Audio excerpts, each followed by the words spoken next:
looking back and thinking about that version of myself as an adult and seeing that as an adult and truly understanding the state of confusion and pain that I was going through, I have a lot more empathy and understanding of following years and how I navigated that in my life. Stress is the inflammation that robs us of life, energy, and happiness. Our typical solutions for gut health and hormone balance have let a lot of us down. We're over-medicated and underserved.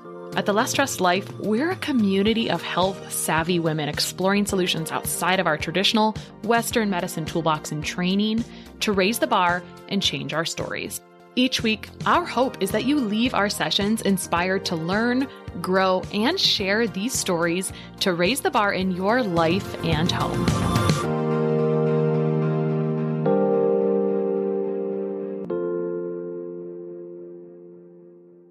I have a complicated history with coffee.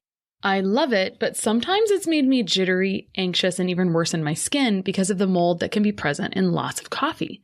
A couple of months ago, I tried Everyday Dose, which combines organic coffee, grass-fed collagen, lion's mane for focus, and has 80% less caffeine than regular coffee. The results have been impressive, and that's after trying several other similar different coffee products that just didn't meet my snobby coffee standards. Here's what I noticed ever since I started using Everyday Dose as my daily coffee 2 months ago. My daily focus and concentration are better because lion's mane is a nootropic that helps with brain clarity and focus. But unlike other products, Everyday Dose actually tastes like coffee and not like mushrooms, which usually taste like dirt or sit at the bottom of the cup. I've noticed I'm not jittery, which makes sense because there's less caffeine and they're third-party testing for mold or mycotoxins, which is a big deal, so I feel good instead of crappy from my coffee. And 3, I've had no change in mood or energy right before my period starts. It's pretty common that my mood is apathetic and I'm annoyed by humans a day or 2 before the start of my menstrual cycle. But oddly, since I've been doing this daily nootropic coffee, I've had no mental dips like I had before. So if you want to try Everyday Dose, do me a solid and support the podcast by using my special link, everydaydose.com/less stressed, and you'll get 5 extra sample packs in your order. There's no coupon code, so you'll just have to type in everydaydose.com/less stressed or grab the link from the show notes. And let me know if you love it or drop me a note or tag me on Anti-Inflammatory Nutritionist on Instagram. All right, today on The Less Stressed Life, I have Chelsea Haines, who is the founder of the Gut Health Agency and a certified Orpheus practitioner, helping high-performing people heal through the magic combination of functional gut testing and subconscious mindset work. What a beautifully brief bio that tells us so much about you. I met Chelsea at my friend Kaely's event, Restore and Reconnect in Austin this fall. And she's just one of those people who's a bit of a ray of sunshine when you meet her and a ray of light. And funny, it's such a small world.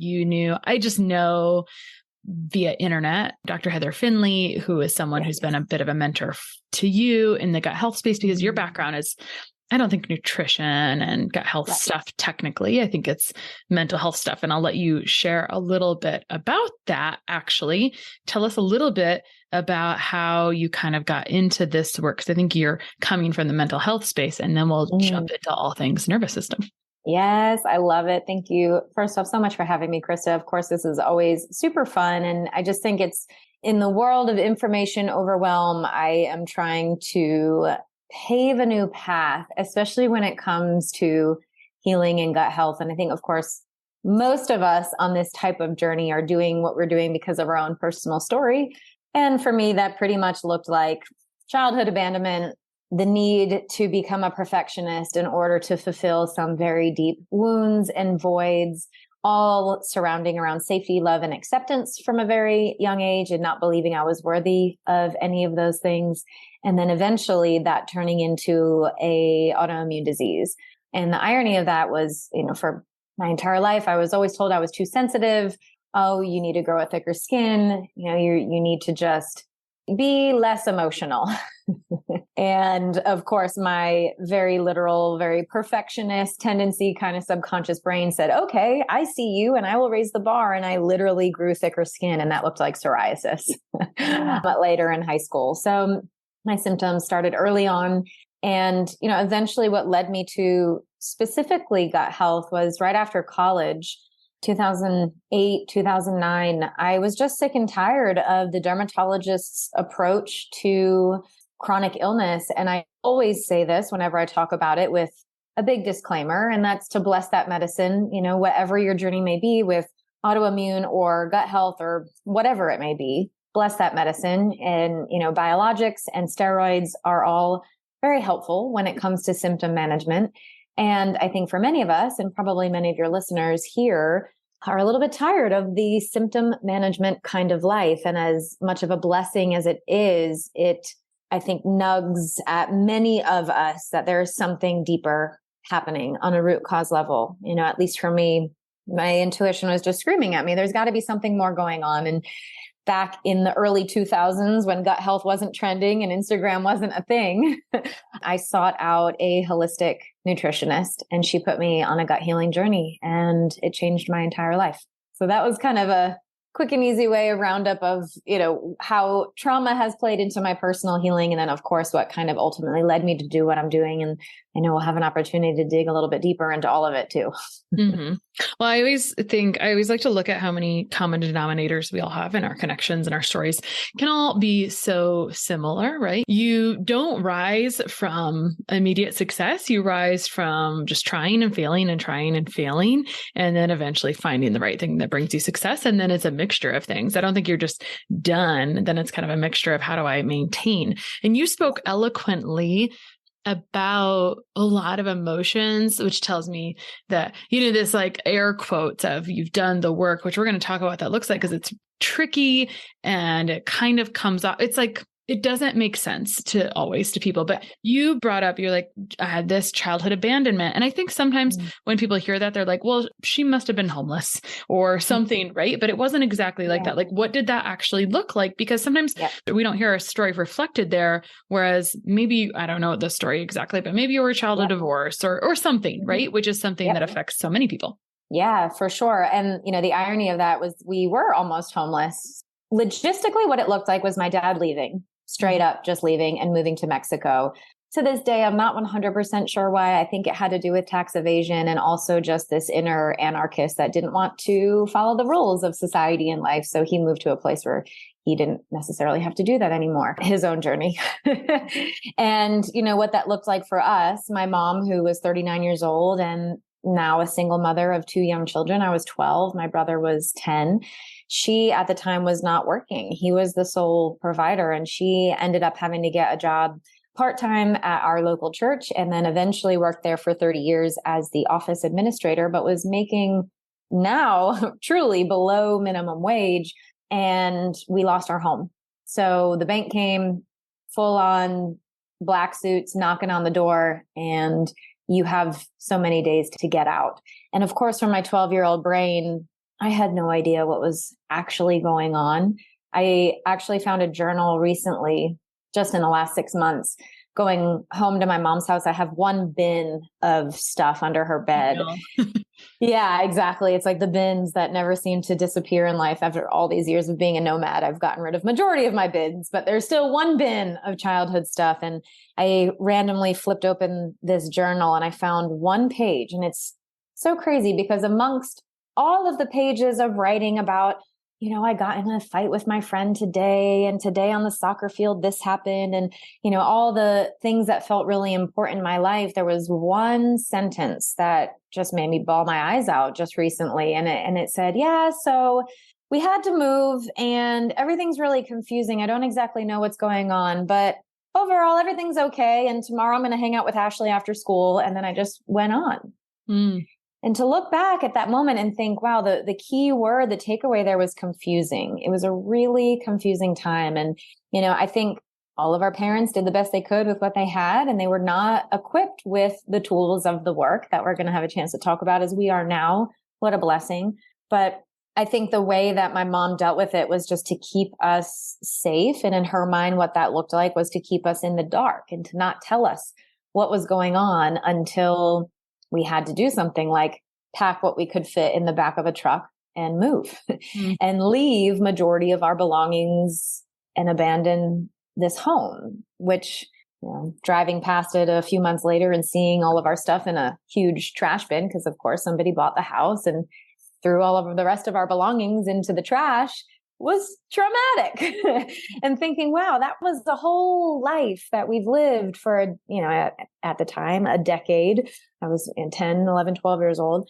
So to think back at that time and think, wow, this was really, the only thing that was communicated to us was, hey, those houses over in that neighborhood that all look the same, we call it the Mushroom Village. We might end up having to move there. It's government housing for all these crazy things that ended up happening in between that conversation. And when we had to move out a week later, there was another home that was available from a parishioner of the church that my mom still lives in to this day. She rents a 2-bedroom house.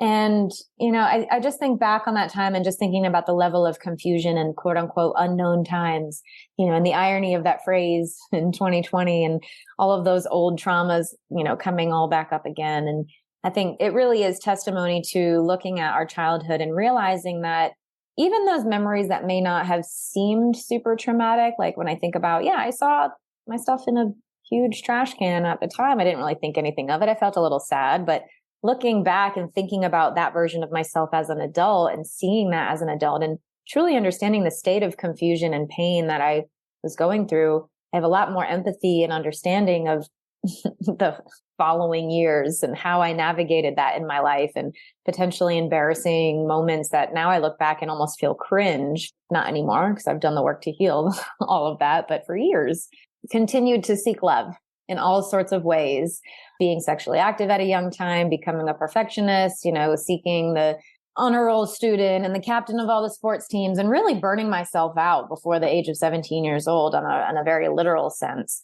It was pretty wild to consider. And I know that I'm sure there's aspects of all of that story that everyone can relate to for sure. Mm-hmm. So you didn't always know that this childhood abandonment and seeing your things in the trash were trauma pieces. Mm-hmm. You probably had a bit of a meandering into your professional life, as many of us do. But you talk about, as an adult, there's lots of exciting things that happen too. So wherever you want to kind of jump into the story from there, because when we talk about doing the work, it feels a little confusing. There's that word again, right? Of like, how do you do the work? Because does it look like a year of therapy? Does it look like this? Does it look like that? And one of our mantras here is that there's always another option. There's lots of options. And so I met with you recently to go through this Orpheus therapy because it was another option. I've been investigating all of the nervous system things because one of my more recent mantras is that your health is as good as your nervous system work. Like that it ends there because otherwise you can move forward, but you will move backwards if we do not work on our nervous system. So pick up wherever you want in adult life. Yeah. Sharing about how you trialed, maybe you had a similar experience where you trialed different nervous system work and therapies and maybe where your come to Jesus was and how you jumped into the type of therapy and work you're using now. Yeah, totally. I mean, and it's, of course, hindsight always gives us the beautiful opportunity to look back and see these big pillars in our life. And, for me, what it looked like literally was dedicating my entire life to learning about ultimately the human mind and the body and how it all worked. So I went to college and got a degree in psychology. I knew that my childhood had impacted me some way and somehow, but I didn't realize it until later on how much it really impacted me. And of course, now it's like doing the subconscious work. So, even taking the nervous system work one step further, and I'll dive deeper in just a second about that. Really looking back and understanding that pretty much my entire personality was just one big trauma response is really kind of a come to Jesus moment, thinking like, wow, I'm not an extrovert, which I believed my entire life. That extroversion came as a trauma response and this feeling that I have to carry the room. And of course I consider myself a social introvert now. Like I love being around people. I am a very outgoing person.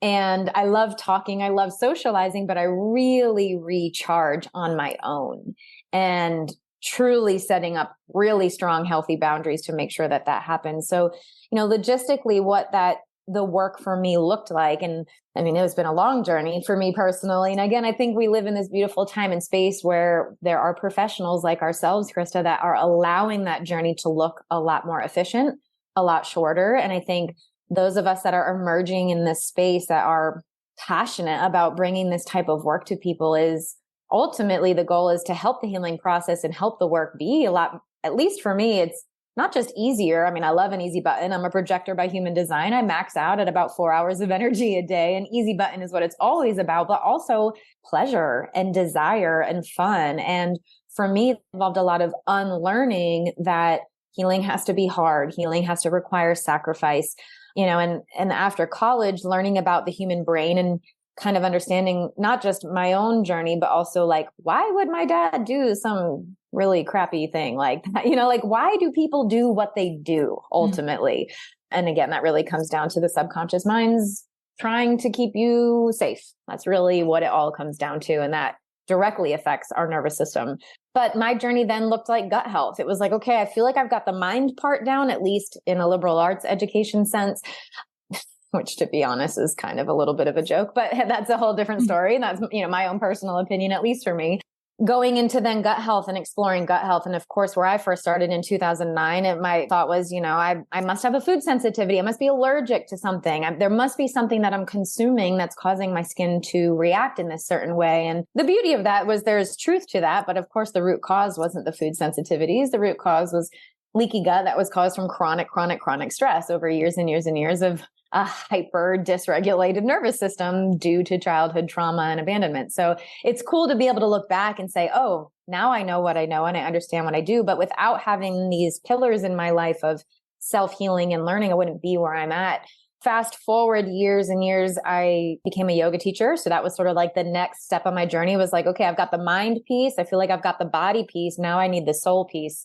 So, I got a degree in psychology. I went on the gut healing journey and then I became a yoga teacher. So of course I have a tendency to go all in. I did a yoga teacher training in Costa Rica and my skin cleared up during that month. So of course, when you think of the combination of the foods you're eating or not eating, the alcohol you're drinking or not drinking, and then, just being in sun and salt water and moving your body all day, every day, your nervous system is in a really awesome kind of place. Mm-hmm. But of course, looking at it at the time, I didn't quite understand the connection of that. And as soon as I got back, I was in a marriage that I wasn't happy in anymore. My symptoms came back with full force. And then we decided to get divorced in 2015. And that was a whole nother layer of healing for me because now, experiencing divorce myself, it was this opportunity where I was now given the tools and the understanding to say, okay, this isn't just about healing my divorce now, but this is also about healing the wounded inner child that didn't understand what was happening when my dad left.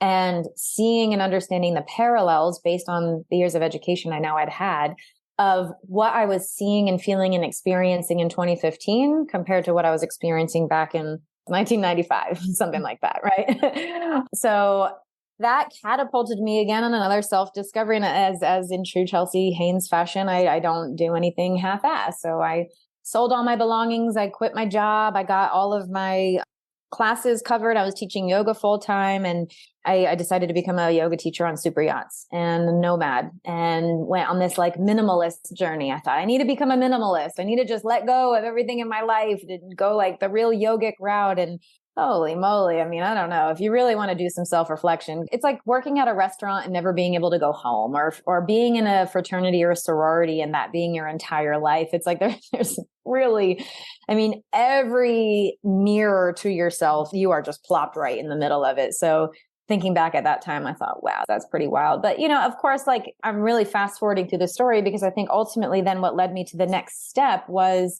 life coaching. And I was always resistant to life coaching. The term life coach always turned me off. I thought, what the hell does that even mean? I need something more logistic than that. So I was way more attuned to the term health coach. So I, of course, became dual certified in health and life coaching. And that really helped piece all the pieces together for me, looking at my formal education in psychology. And then, of course, looking at the aspects of yoga practice and, all these different practices and gut health that I couldn't quite put together in like a really pretty package. My health and life coaching certification did that for me, which was great. And that's really ultimately what led me down this, okay, there really is something to this mind, body, soul connection. Now I feel like I have the tools to be able to teach somebody else to get to where I'm at, not over 2 decades, but maybe over a year or less.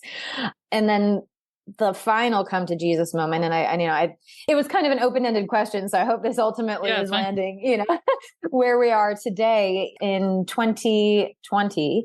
Of course, not only did the entire world shut down, but just 6 months prior to that, we traumatically lost my father-in-law to gut cancer.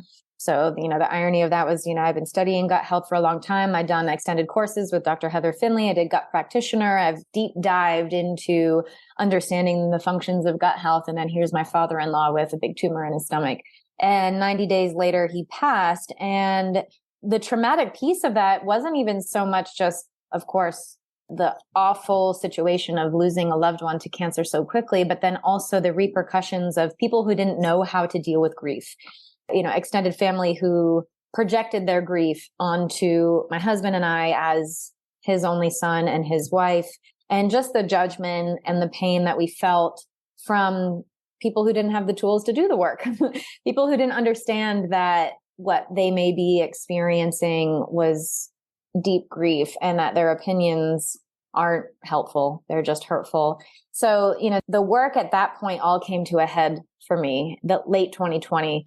Of course, being a nomad during a worldwide pandemic is also a whole nother layer to it all. Where are we going to live? Where are we going to go? How long can we stay there? Let's find the next Airbnb. Are we allowed to get there? That was like a whole nother piece of the pie, which at that point wasn't even that big of a deal. Because we had been nomads, true nomads, living out of our only belonging in one suitcase for 6 years. But this moment where I said, okay, I looked at my husband and I said, I can see this so clearly. I have decades of education to where I can comprehend and understand and know why my skin is flared up right now. And even on a deeper level, why these people are doing what they're doing, right? So I had accomplished what I set out to do. I wanted to learn why people did what they did, even the messed up things in life. I understand it and I see it and I know why these people are doing what they're doing, despite how hurtful it is. My body is responding and I feel it. It's almost like an out-of-body experience. I can feel the redness rising up on my neck. I can feel the psoriasis patches, the hives, the heat. I'm also very Pitta. Ayurvedically, I'm very Pitta and I'm Capricorn. So it was like perfect storm to be just like a raging bull on fire when it comes to survival states. And my skin is the first thing that shows that in rashes and hives and psoriasis. And it was literally an eat, pray, love, crying, first chapter, crying on the bathroom kind of moment where it was like, God, there's got to be another way. Because despite logically knowing what's happening and all the talk therapy in the world, getting me to understand this, my nervous system is responding like I am in a bull ring, which I have been in a bull ring before. So like, that's very true, which was a fun story. And the next day, my mentor in Orpheus popped up on my Discover feed. And that was that. And that was my first introduction to subconscious work. And again, I wanted to go into this with the understanding that, okay, first off, am I just seeking more answers? There's a lot of self-reflection involved here. Like, when does it end? When does the learning ever end? And of course, I don't think it really ever does end. But in this moment where I prayed to God and I said, despite knowing all that I know, my body is still having these symptoms. So this is the theoretical. I'm doing all the things, but I still feel like shit. And I know better, but I can't help myself but to get angry, but to get upset. And the first time I did an Orpheus track, which is a subconscious modality, to take it beyond nervous system regulation, because there are many amazing nervous system regulation tools out there. And we can do all sorts of things like breath work and even standing on prickly mats and doing things to regulate how we're feeling, right? Either down regulate if we're hyper or up regulate if we're feeling depressed. But the key to that is, why is my nervous system doing what it's doing? And that's because the command center is our subconscious mind. And I put my hands on the back of my head because that is our most primal lizard brain. And it pretty much only has two functions: rest and digest, or fight or flight. We are wired to survive and procreate. I honest to God, I've kind of lost a lot of hope in humanity over the years. I think that's the only reason why we are still alive and well, is because of the drive, the need, this nervous system response to just survive. And, thanks to social media and the beautiful opportunity to know what we know and to share what we know so rapidly and quickly, I think people are understanding that, yes, we've survived. We are surviving. We've survived world wars, we've survived pandemics, all these things, but we're not thriving. And why is that? And that's because the subconscious mind is wired to survive and not to thrive. That's it. Yeah, you mentioned earlier the subconscious is like the layer under. So I said, we heal as much as our nervous system is healed. But you brought up that subconscious work is kind of the next layer. And so let's talk about traumatized brain. So first, let's some facts, right? Yeah. We all have trauma, whether we like realize it yet or not is the only differentiating factor. It's not necessarily always a car accident or your dad leaving or whatever, but it's like, that's confusing. There's my stuff in the trash. That's kind of a big one too, right? Like these are all big landmarks, but it can be as little, we've heard here before or other places. It can be as little as your mom was busy and she's like, I don't have time for that right now. And apparently we're all going to do that as parents. Like we're never like, it's just our brain, our amygdala, our limbic brain is like just looking for safety cues, right? So let's talk about this traumatized brain. Getting stuck in fight or flight. Sometimes, the internet is a funny place. And sometimes when I'm scrolling through Facebook and I'm in different Facebook groups, I saw one yesterday that said, my vagus nerve is, I forgot what this person said. And they're like, I am going to be broken forever. Like, this is why I have SIBO recurrent. I was like, I cannot even look at this. I do not need to look at this, but it's one of those things where it's like our levels of understanding. First, it's like, is this even a problem? Okay. That's one layer of understanding. And then kind of falling into this disempowered place of despair is not what we're after here. Right. But so anyway, traumatized brains, how we get stuck in fight or flight. And you said something else earlier, and that's what we're wrapping this up with as a bow. And this is what I've been looking for too, because one of my core values is efficiency. And there's all of these modalities, but it's like, I don't want to suck at this for like years and years and years. I want to figure out how to like calm this nervous system and do the whatever this flipping work is, right? To heal. So that way I can feel like I'm in a better place. I can acknowledge, right, that I've got this stuff, but what do we do with it? So anyway, talk to us about trauma and getting stuck in fight or flight and subconscious work and just needing to rewire. Let's like set the stage, like what happens a little bit first. For sure. And I think this is really speaking to, I had a conversation last week with someone at a dinner party, again, projector by human design. Are you sure you want me to share this with you? I need permission first, because otherwise I'm just going to word vomit all over you because I'm really passionate about it. But, her exact response was, but I had a wonderful childhood. I have no experiences in my life of trauma. And my question was, but do you resonate as a people pleaser? And she said, oh yeah, I put everyone else's needs before my own. That is the perfect, most beautiful, eloquent example of a trauma response that has now even turned into an identity of your personality from chronic. I don't even like to say small t, big T, because again, we're differentiating. It doesn't matter. Right. Chronic trauma. And the brain, just like what you said, perceives safety. What you said it so beautifully there, Christa, safety signals. And for a small child, the moment that your mom says, honey, I'm too busy right now, I'll talk to you about this later. And listen, part of this work is being human. So you have to remember that your children are on a journey too. These children need to also learn how to do the work themselves so they can become empowered adults. So as a mother, as a father, your role isn't to cushion your children, but it is to do the work yourself. So you can then hand them the tools, obviously, so you can speak better to them, so you can handle stressful situations better. But ultimately, it's not to control their response. They need to have their own responses and learn their own traumas in life too, right? But so that that's just a little feather in the cap. But ultimately, what happens is the brain perceives something as dangerous. This person doesn't have time for me. Maybe I'm 6 years old. My mom doesn't have time for me. Now I learn through different avenues a certain response. Maybe that is, if I act out, she'll finally respond to me. Or if I'm the youngest of 5 children, if I get sick, then my parents will finally pay attention to me. Or, if I cause a scene, the whole room is going to look at me and give me attention. So now the brain just says, if I do this thing, I've created this neural pathway to get what I need. And what I need is to feel loved, to feel safe, and to feel accepted. And if I feel that someone doesn't have enough time for me, all 3 of those things are now being threatened on a very literal basis. For anyone listening, I want to remind you that this is not like, we're not reaching for the stars here. This is a very simple concept, an efficient concept to consider. And neuroplasticity and the study of neuroplasticity in the brain is now showing us that neurons that wire together, that fire together, wire together, right? So it creates this literal pathway in the brain from stimulus to response. And there's a pathway that the brain follows to get what we need. And what we need are those basic safety, love, and acceptance. And this is sort of like the theoretical, we will do whatever we need to do in order to meet our needs. You know, even if we are the most devout partner, we may cheat on our partner down the road if we are feeling not seen, loved, or accepted. Or if our needs are not being met, we will go to crazy lengths to get those needs met, even if they go outside of our own morality, truly. And that's because the subconscious brain is ultimately what's driving the boat. Now, if you're listening to this, you can't see my hands. I essentially have my left hand open and my right hand open. And when I put them together, those bonds create perfect pathways. Over time, those pathways become strengthened with proof because we have something in our brain called the reticular activating system. It's a literal piece of the brain that seeks out what it thinks it knows. Right?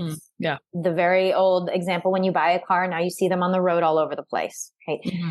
What the brain thinks it knows. For example, when I'm feeling left out, I need to act out in order to become part of the group again. Right? That is how I know how to react. So I need to respond with frustration or bitterness or resentment. Or in my case, it was these outbursts of anger. I need to yell really loud to get your attention in order for anyone to listen to me. Right? Mm-hmm. Over time, these layers of quote unquote proof that our brain seeks now just makes those bonds even tighter. So taking it back to my personal experience, despite seeing and knowing that the family that was judging us, my brain was perceiving that as abandonment. We are grieving. This family is abandoning us in our time of need. How could they do that?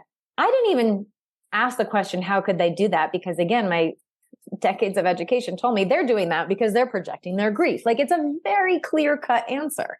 However, my nervous system, my brain said, high alert, abandonment is here. We need thicker skin to deal with this. Give me psoriasis rashes. Literally, that simple. What Orpheus does, and Orpheus, you can Google it, Orpheus Mind Technologies. You can reach out to me on Instagram for more information. You can find them on Instagram for more information. Essentially, what the founder has done is he is a trauma therapist and a computer analyst. And he essentially has taken his two specialties in life and put them together and said, listen, the brain is essentially one big computer operating on a software. And just like any computer, we can't upgrade one new software without overriding the other one or essentially removing the old software. So even things like EFT tapping and, mantra work and mirror work, all of these things are wonderful. And again, it's symptom management, which there are times and places for all symptom management. Breathwork is a tool that we use at the Gut Health Agency because it is helpful for our nervous system and what we call stress resiliency. Putting ourselves in stressful situations and teaching our nervous system, unlearning and reteaching our nervous system that we're actually safe, that we are no longer in fight or flight. But then we take that a step further with the Orpheus therapy. So Orpheus therapy is our audio tracks. It pulls in other modalities that you may be familiar with, like EMDR and hypnosis, neuro-linguistic programming, EFT tapping as well, emotional freedom techniques. So all these different techniques that are super valuable and helpful. And then it also takes this one other step, this cadence, this timing, this rhythm, to be able to speak to the subconscious mind in a way that it can receive it. And that is the key, because the subconscious mind doesn't understand that change is a good thing. Subconscious mind perceives change as imminent death. Well, we have survived this long with these pathways, so why would I change it? That is way too much. And, often as coaches, we have to remind ourselves that the more change somebody needs, the less they can handle. I'm kind of here to question that because ultimately with the subconscious work, we're a lot stronger than we believe that we are. And I trust and know that, if you're here to do the work, then you can handle the work, and I'm going to empower you to do that. Obviously within reason, and I think this is also important too, if somebody, there's spectrums of everything. And Christa, if you just said to me, hey, last night, this really awful thing happened, or, hey, my husband just got back from a world war and lost a limb, like maybe there's more appropriate or, you know, a multifaceted approach that we need to take for your brain to both be able to feel safe again and to understand you're no longer in danger and to react appropriately to certain situations. But Orpheus is a beautiful tool to add into your toolbox of things, because now we can talk to the subconscious brain, and where are those neurons that have wired so tightly together? Now it is open and I'll say susceptible in a good way. We often think susceptible is a bad thing, but when we are susceptible to change, it just makes it a whole lot easier to break those bonds and to create new ones. And I guess I'll wrap it all up here with, just as quickly as we can become traumatized, we can become untraumatized. And I think that is something that as a society, we don't talk about. I think in general, the word trauma is a really scary word. I think therapists are afraid to use that word. I think many of us in the social space, social media space, feel like we have to put disclaimers out there because everyone's afraid. Everyone's afraid of opening Pandora's box and not knowing what to do with Pandora on the inside or whatever comes out of it. And I think that's doing everyone a disservice. I think we all need to start normalizing this conversation of trauma and realizing that we all have different types of tools and that there is a time and place for it all. And if I were to get into a car accident today that was totally traumatizing and I couldn't get into a car again just that quickly, I can also become untraumatized. I can break those bonds and make new ones just as quickly as those old ones were formed. So there's a huge element of unlearning the fear of approaching traumatic experiences and talking about it, and relearning and trusting and understanding that our mind is unbelievable and so good at what it does. And in fact, we can rewrite that story of my traumatized brain, I'm going to be stuck here forever, into actually, I became traumatized and I became stuck. So actually, I can also become untraumatized and unstuck just as quickly and easily and efficiently with the right tools and with the right practitioners. And of course, having those conversations and finding the right people to do that, and probably a team of people, is ultimately what's going to get you to where you need to be quicker, more efficiently, and easier, and with pleasure. Well, let me try to summarize a little bit of what we just talked about. So essentially, we've got two states, right? Our subconscious, or our amygdala, and our limbic, it's just a safety brain, and our parent brain that's like, this is going to be fine. But our safety brain, or our primitive limbic brain, is like talking all the time, and most of our decisions are made out of that. So we have got all this subconscious programming and neural pathways that are built over our lives, and it continues to get stacked onto, and new neural pathways are built, especially as you have consistent things. And you brought up something I don't think we underlined enough, which is that our brain seeks out what it thinks it knows. It seeks evidence of what we think we know. So like, if we believe there's nothing that could help me, I've tried everything, it will search for evidence to make that true for you. I see that all 100%. The time, right? And you gave us a little bit less polarizing version, which is like, I learn a word, or I get a new car and I see it everywhere, right? Yeah. It was always there. It was just your awareness to it, right? So subconscious is like almost the opposite of awareness, right? So we talked about how you were going through something and you were like, you knew all the things, you understood it, but it was like, how could I still be having this issue? How could I be having my symptoms flare despite knowing what to do? I cannot help myself. And then this other version of all of these things, these therapies, different things that we've maybe heard of, like tapping, EMDR, right? Which is what therapists will use, and different things like that. There's a kind of a combination, I'll call it combination software, where it's like a bit of a mixture of more efficiently working through this subconscious work. And I think the most empowering statement that you brought up was that you can become traumatized quickly and you can become untraumatized just as quickly. That is, I have never heard that statement, right? And so I think that's something I really wanted to bold and underline. That's really cool, because I'm looking for efficient things. I spent the last maybe it was 2 years looking for opportunities, therapies, things like, how can I help my clients with their nervous systems faster? Right? Because we don't have 2 years, right? Well, we do. If we don't fix it, we got we got your lifetime technically. Yeah. But, right? I mean, God willing, we'll wake up tomorrow and have that time, but right. Exactly. Like, who knows? It'd be great to go ahead and reprogram the nervous system a little sooner. So You have actually a story about you kind of sort of took a leap of faith. Like, this feels a little bit right. Like, I see this thing, and then you try it and you start to notice differences that you see in yourself. Cause you told me about this a week or two ago. Yeah. And so share a little bit about what you started to see inside yourself that helped you know, like, oh, I think this works because tactically from the outside, yes, it's a bunch of things all combined, but it's kind of a mixture of identifying the right pieces. And then there's a bit of a recording that's kind of helping to either replace I don't know, we're just going to call it the software upgrade, right? But it's like a very short, it's kind of like, oh, it's hard to believe that this could make such a difference, right? You know, because it's kind of a brief audio version of like different things helping you with your body. It's kind of reminds me, not that I have not done DNRS or the Gupta program or whatever, but it feels like a much conciser potentially version of something that they would do, even though I have not done it. So I don't know if that's a very good disclaimer. Okay. Tell us a little bit about like what you saw in yourself as you tried this for yourself. For sure. And I also think what's going to help bring this home, this example is, like you said, this not only are most of our thoughts, our behaviors, our emotions governed by our subconscious mind, but also the autonomic processes in our body, right? The automatic things, functions in our body that we don't think about, our heart beating, our liver and our pancreas creating bile and enzymes for digestion. Like, I don't have to send a fax to my liver and be like, hey man, can you like make some bile today? And yes, I say fax because it's like, it is such a foreign old concept. Like it's just like, I don't have to do that. I don't even have to think about it. I don't have to put the effort in it. In theory, as long as everything's working optimally, just works, right? In theory.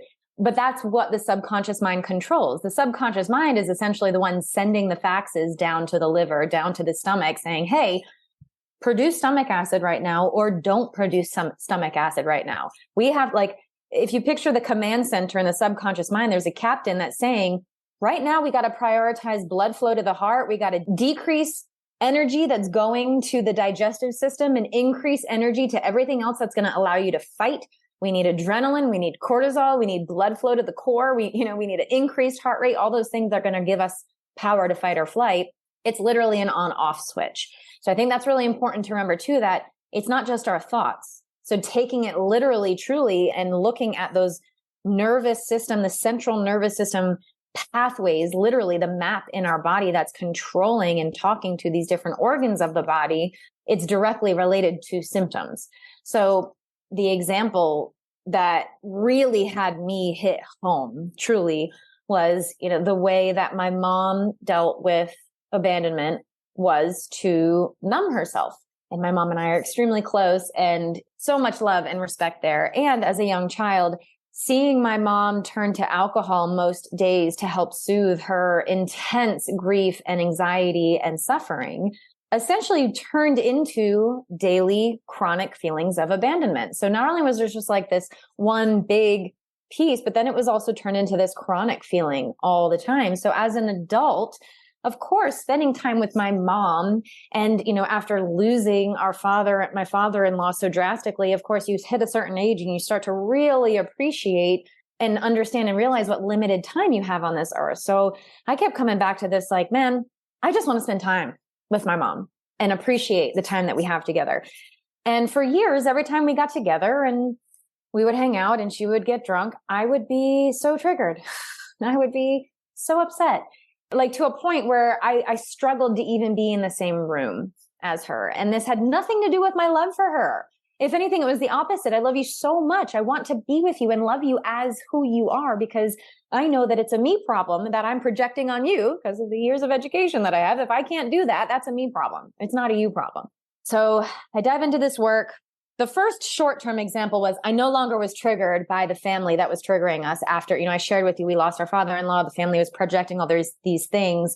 The next time they texted the next day, the awful message, I thought, oh my God, I'm neutral. I'm neutral to this. I have no emotional or physiological response to that text message, which doesn't make me a doormat. It doesn't make me not care. It just allows me to be able to handle the situation from my conscious brain rather than my survival brain. And that is what this tool helps you do. It brings us back into the area of our brain that we need to think consciously and logically. And for anyone that's quote unquote seen red or been triggered, I'm sure there's a piece of you that has felt like, I feel like I'm losing my mind. I know I've said that many times in my life, especially with this circumstance with my husband's family. Like, I feel like I'm losing my mind. I feel like I'm going crazy, truly, because that triggered brain, that PTSD brain from abandonment was shutting down my ability to communicate in a loving, logical way, which is how I desired to communicate. So that was like a quick win. But then the longer win was, oh, let me do this on like the big trigger, like the big game changing thing, which was, hanging out with my mom and hearing the bottle pop open. And y'all, I'm telling you, I mean, the next time it happened, I was with her, and I live in Panama. She's in the States. Like, we're far away from each other. So again, our time together is also limited. And no matter how much I would pump myself up, okay, this time I'm just going to have fun. And my way of doing that was also getting drunk to deal with it, which I'm like, that doesn't help me either, because by the end of it, I feel like crap. And it doesn't help anyone. I was able to sit in my power, completely in love for her and with her, without feeling triggered every time she took a sip of her glass, whatever it was. And that for me was the huge aha moment, thinking all these years and all the anger and all the resentment and all of the times where I just walked out of the room or got drunk to deal with it, I don't have to do that anymore. I can just sit here and hold space for my mom, which ultimately is what she needed someone to do 25 years ago and never had. Now I can be that person for her that I desire to be, without being my wounded inner child who's just reactive to feeling like she's abandoning me again, because that's not the case anymore. So we talked about this being this efficient tool for reprogramming the subconscious mind. And you gave a couple examples of, I was going through this stuff with the untimely death of my father-in-law, and this popped up. So it's almost like this happened quickly, probably like maybe you started doing some Orpheus therapy, essentially rewiring, a modality used for rewiring. So let's talk about the first time. You remember how long it took before you were like, I see the difference immediately? I think it was like one time, the first time I did it. And that it was so potent and so specific of a memory for me, because it was so profound, which often these moments are, both traumatic and untraumatic. The moment that I felt untraumatized instantly was instant. We were in Portugal. We were in an Airbnb locked down there, and it was all going down, and it was super triggering. And we were getting nasty text messages still on the regular, and just thinking about it. And we would ruminate about it. My husband and I would get into these like, oh, and then this, and then we would relive the trauma, because that's what trauma brains do. It's like, I need to seek proof of what I think I know. And that's the way to deal with this, is to talk about it and to talk it out and talk like this. I love talk therapy, and I hate talk therapy for that same reason. Like, we just talk it to we just kick a dead horse, right? I don't even know what that phrase is all about, but I'm sure there's a story behind it. And I got in the bathtub. I reached out to my now mentor, and she sent me the tools, and she said, just hit play. She said, you're really upset. You're red in the face, hit play. And of course, I was resistant to hitting play, because the trauma brain is also afraid of change. And I thought, what if I am fine on the other side of this? Then what? What if I'm no longer angry? Well, then that means they got away with it. Like, that's, no, that's not what forgiveness is about. It doesn't mean they got away with anything or what they did was okay. It just means that you are now okay to set your boundaries in a graceful and loving way, rather than a F you, get away from me, I hate you. Right? Like, that for me, my inner wounded child, those are all the things that I wanted to do. And I got into an Epsom salt bath, which is also one of my hugely nervous system regulating tools that I absolutely love, is the ocean and salt water. And got in the Epsom salt bath because I thought, well, worst case scenario, I hit play and it doesn't work, and at least I had a nice bath out of it. Mm-hmm. And I put the phone on the toilet and I turned it all the way up and I hit play. And at the beginning of the track, he asks you to rate, and the track, there's a voice, and he's the founder, and it's a male's voice. And he says, rate this feeling on a scale of 0 to 10, 10 being the most intense. And I was like, well, I'm off the Richter scale. I can't even put a number to this. I'm like so flippin' mad right now. Like, and so in the moment, right? I can feel it in my gut, in my throat. Like, I want to throw up. I'm so triggered by this. And then at the end, he asked you to rate it again. And I thought, I don't even know how to rate this feeling, because I have never felt this calm before. I don't even know. This is so new to me. This feeling of ease and calm and being able to see and understand and know what's happening and not feel emotionally reactive to it.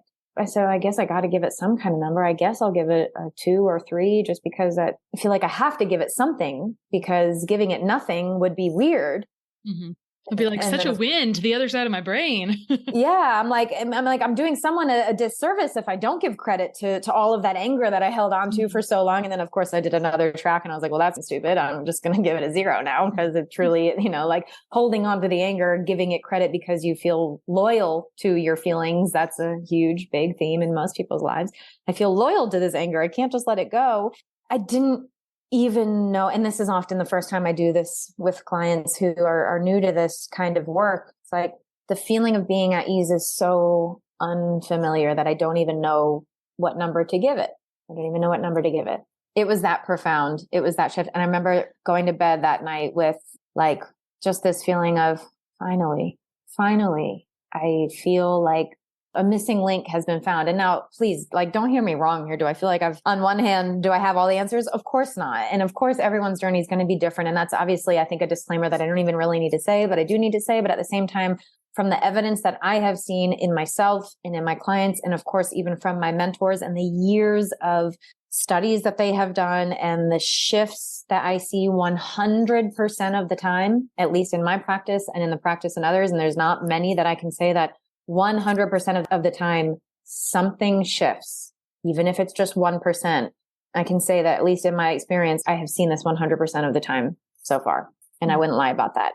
Now, does it mean that, one-time therapy is going to be the answer to all your problems? No, because you have many problems in life and many triggers and different layers to what's happening in the subconscious mind. But by doing this type of work often and on different aspects of your emotion, right? Because when we experience things in life, things come up like anger, frustration, and then we realize, oh, and then there's sadness, and then there's guilt, and then there's shame, right? There's different aspects of this that we have to look at and understand that there's different neural pathways for each different emotional response to different triggers. But something happens called memory reconsolidation in the process. And you start to realize the more you do it, how efficient. I mean, you not only do you get quick wins, but truly even on the long term and for chronic illness like myself, I mean, at least the evidence is shown in my body and the lack of rashes or, the healing of rashes that have occurred in my life that used to never go away. It's pretty profound. Mm-hmm. Before you went to see your mom, knowing that you would get frustrated, did you do a special session? And I don't know if I said this when you were talking, and I don't know if we fit this in. You were feeling off the Richter scale about the stuff with your father-in-law and the family. Yeah. And that was like 12, 15 minutes, right? That was the difference, which literally is kind of crazy, minutes. Right? So literally. Like when you went to see your mom next, did you specifically do some things to try to correct before you went? And then you were like, okay, this worked. Yeah. For sure. And, the way that the tools work are, you essentially hit play whilst quote unquote having a fit. So, you go to that place in your mind that you're ruminating on, the memories that are triggering. And it's interesting because it makes, at least for me, I thought, okay, the big traumas versus the acute shorter things are going to be different. That's what I assumed, that like I would have to do this more often on the root cause stuff than on the like more recent, not quote unquote as traumatic or as of a big deal. And that was just proven completely wrong to me. And before I went to see her again, I did exactly that. I put myself back into the traumatic memories. So obviously that's where like navigating the work is probably important to do it with some support, because you don't want to go to a place where you're just going to your most traumatic event of your life and like cowboying it through this. Like we don't want your nervous system to go so haywire that you experience every single symptom you've ever experienced in your life all at once, which could happen. We want to minimize the damage as much as possible. And ultimately this is about nervous system health, right? So if our nervous system, if we go back to the trauma and our nervous system goes out of whack, it won't be super fun. But I had done this a few times now. Says, all right, let me go to this root trauma. And I just went to actually went home, and I didn't really realize it at first. And now I'm remembering it correctly. The first night I was with her, I hadn't done therapy on it beforehand. It was almost like happened as I realized it. That first night I was so triggered. I was so upset. And I was like, oh my God, bling, bling, bling, duh, light bulb. I need to do a track on this experience. So I was able to do it in that moment. Like literally after watching a movie together, I laid in bed and I hit play. And then the next day was when it was 180 degree in the opposite direction. And that's really when I was like, oh my gosh, I went literally from this triggered, and it was almost like this weird moment where I was like, wow, I didn't even realize how much power this had over me. I didn't realize how triggered I was over this situation until now I have eyes that are able to see it. Like I've got the ability to see how triggering this is for me now. Whereas in the past, I would just drink to deal with it and move on and lean into the feelings of love that I have for my mom. But when it popped up, I thought, man, I need to do some work here. This is more important to me than I realized. And I was able to hit play in bed that night. And the next day it was a completely different experience. And I thought, man, and the irony of it is when you're doing the work, again, this memory reconsolidation that happens is really fascinating because he asks you to like really focus on the thing that's triggering you, but then other memories will pop up. In other words, these are all the different quote unquote proofs that your brain has sought to prove itself right.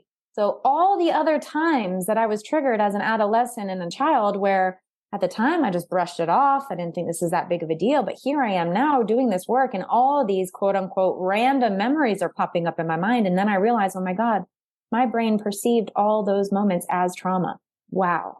Like this is like layers and layers and layers of proof of this is a dangerous situation. And all these memories in the past, some validly dangerous and some definitely not, that I perceived as dangerous, that all played into this same neural pathway of the bottles popping open, respond in anger.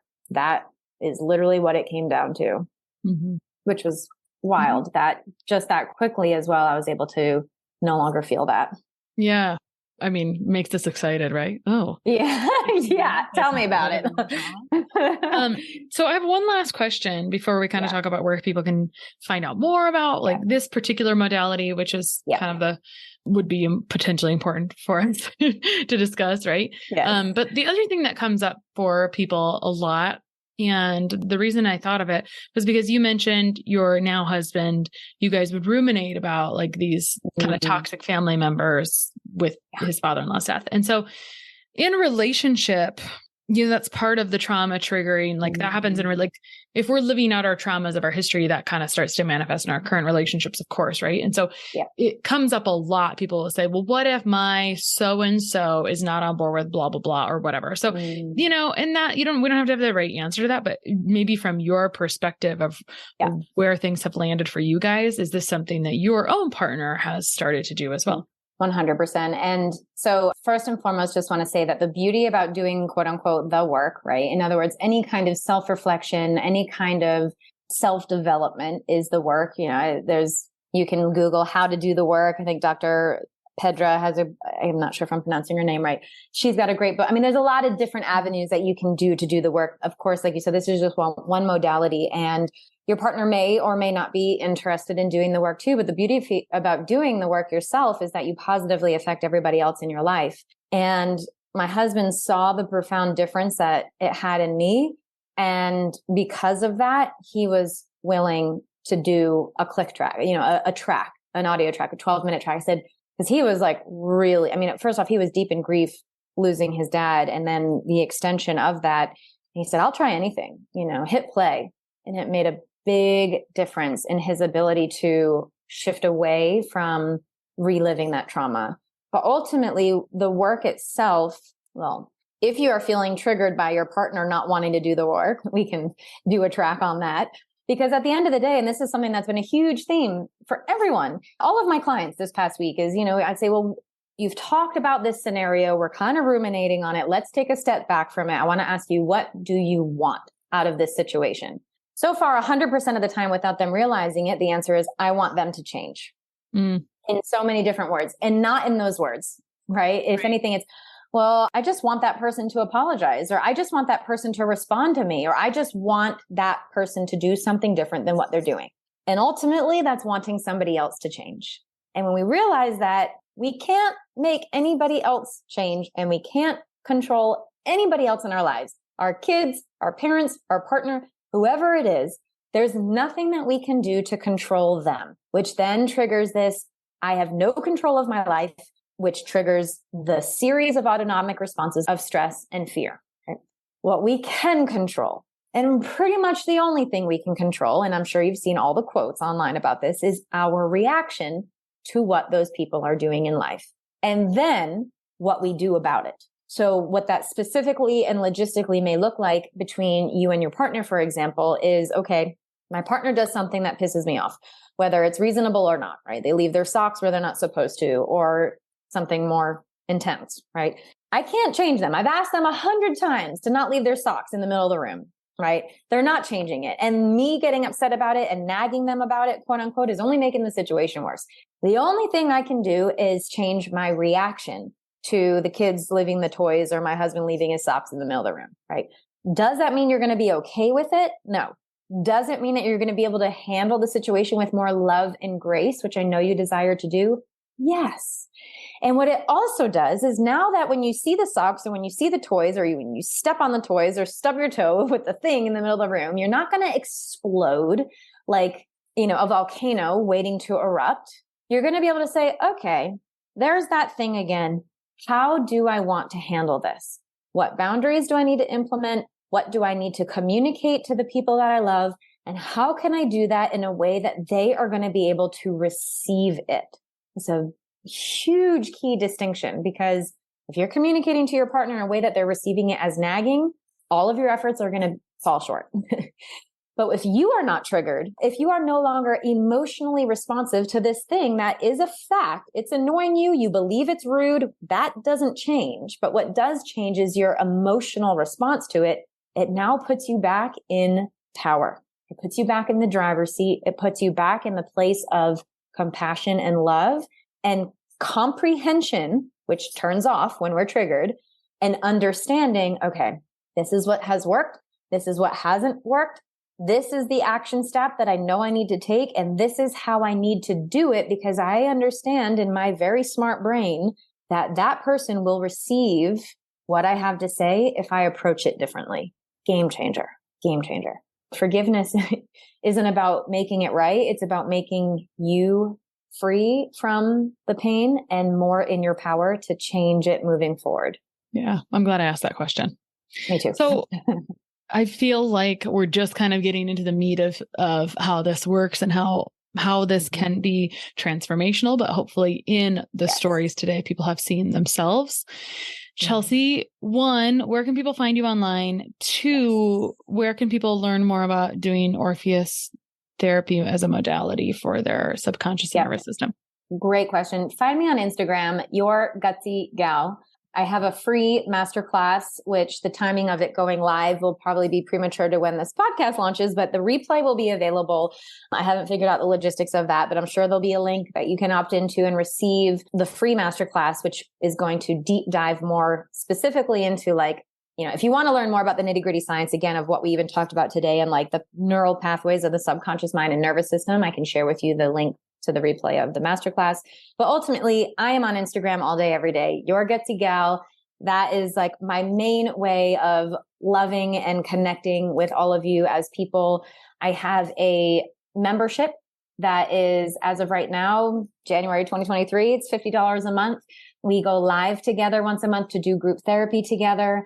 The group is filling up pretty quickly. So I'm navigating how that looks throughout the rest of the year. I'm pretty great at just taking messy action, but ultimately Instagram is a great resource, and I'll be able to direct you both to Orpheus Mind Tech. That is their Instagram handle as well. So you can check them out as well on their website. If you're a practitioner, you can actually become a practitioner if you desire to add this or weave this into your practice as a whatever kind of practitioner you are, a therapist, a dietitian, a health coach, whatever it may be. This is totally appropriate to start weaving into your practice. And I've got a link for that too. And probably the best way to share it is just to come find me on Instagram, Your Gutsy Gal. Cool. Thanks so much for coming on today, Chelsea. Thank you so much, Christa. I appreciate you. Sharing and reviewing this podcast is the best way to help us succeed with our mission to help integrate the best of East and West and empower you to raise the bar on your health story. Just go to reviewthispodcast.com/less stressed life. That's reviewthispodcast.com/less stressed life. And you'll be taken directly to a page where you can insert your review and hit post.